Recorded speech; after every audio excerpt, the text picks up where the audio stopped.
জানো তে, আমি যেদিন তোমাকে প্রথম দেখেছিলাম তখন তোমাকে আমার খুব খুব ভালো লেগেছে। ভেবেছিলাম আমরা দুজন বিয়ের পর খুব সুখে শান্তিতে থাকবো, কিন্তু আমি তো তোমাকে কোনোদিন আমার নিজের ঘরে রাখতেই পারিনি। তোমাকে তোমার নিজের ইচ্ছা মতো চলতে দিইনি।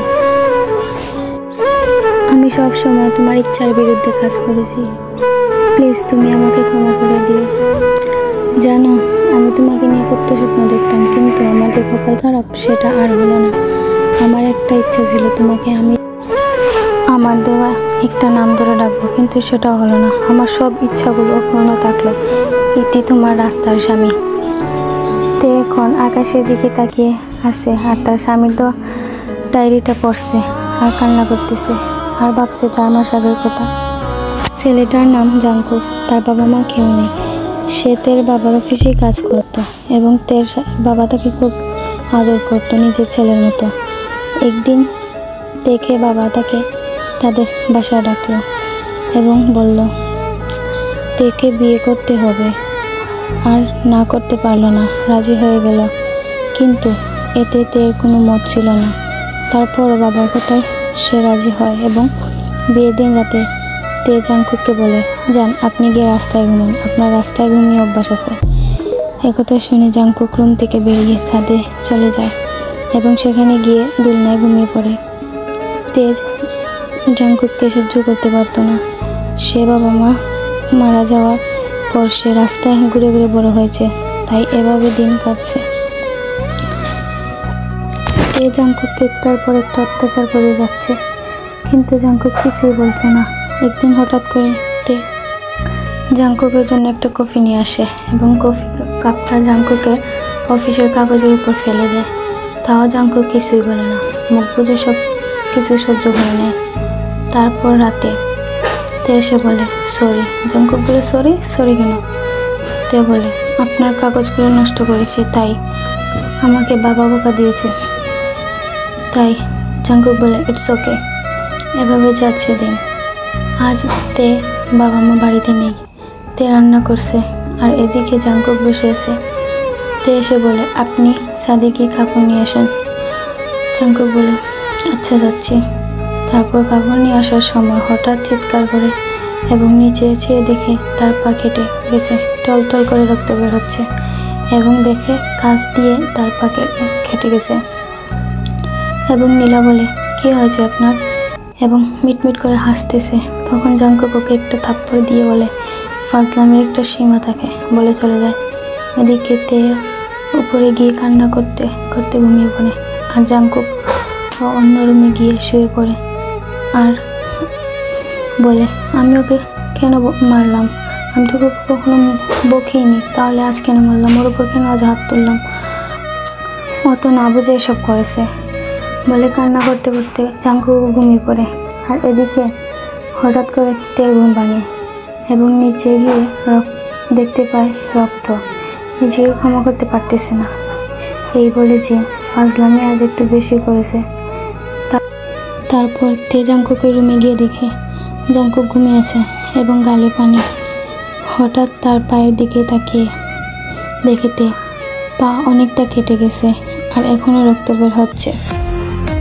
তে বলে উনি এমন কেন, নিজের পা কেটেছে তাও একটু ব্যান্ডেজ করেননি, বলে তে গিয়ে ব্যান্ডেজ বক্স নিয়ে আসে। এসে জাংকুককে পা ব্যান্ডেজ করে দেয় এবং রাতে জাংকুক ঘুম ভাঙলে বলে পাগল একটা মেয়ে, নিজে ইচ্ছে করে আমার পা কাটিয়ে এখন আবার ব্যান্ডেজ করে দিচ্ছে।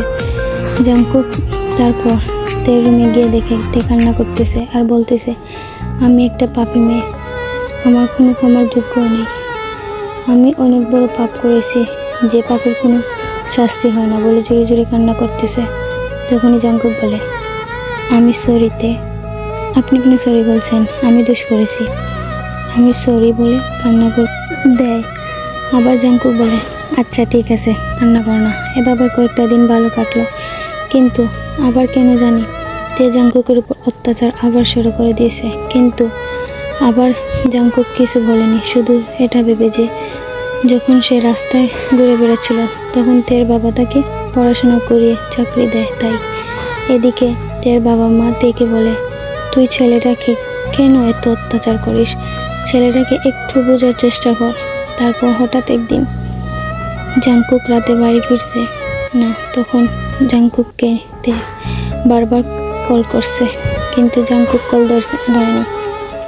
আর তে এতবার ফোন করছে কারণ আজ জাংকুকের বার্থডে, তাই তাকে সারপ্রাইজ দিবে বলে। আর এদিকে তো কল ধরছেই না জাংকুক। তারপর তার 1 ঘন্টা পর তে ফোনে একটা কল আসলো।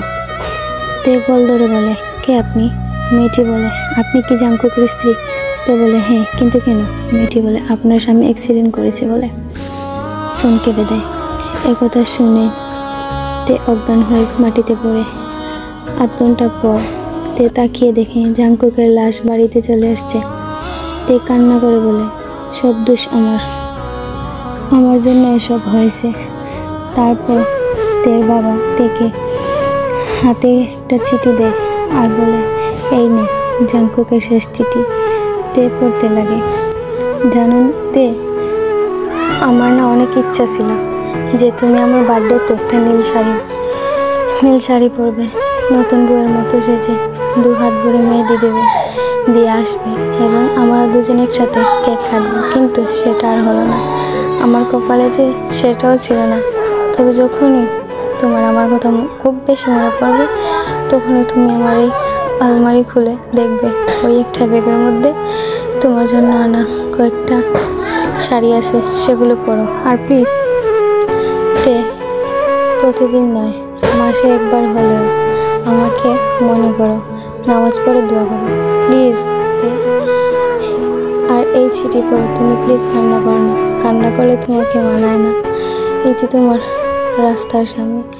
চিঠিটা পড়ে থে কান্না করতেছে আর শাড়িগুলো বের করে জড়িয়ে ধরে কান্না করতেছে। সত্যি কথা আছে না, সময় থাকতে মূল্য দাও, হারিয়ে যাওয়ার পর নয়।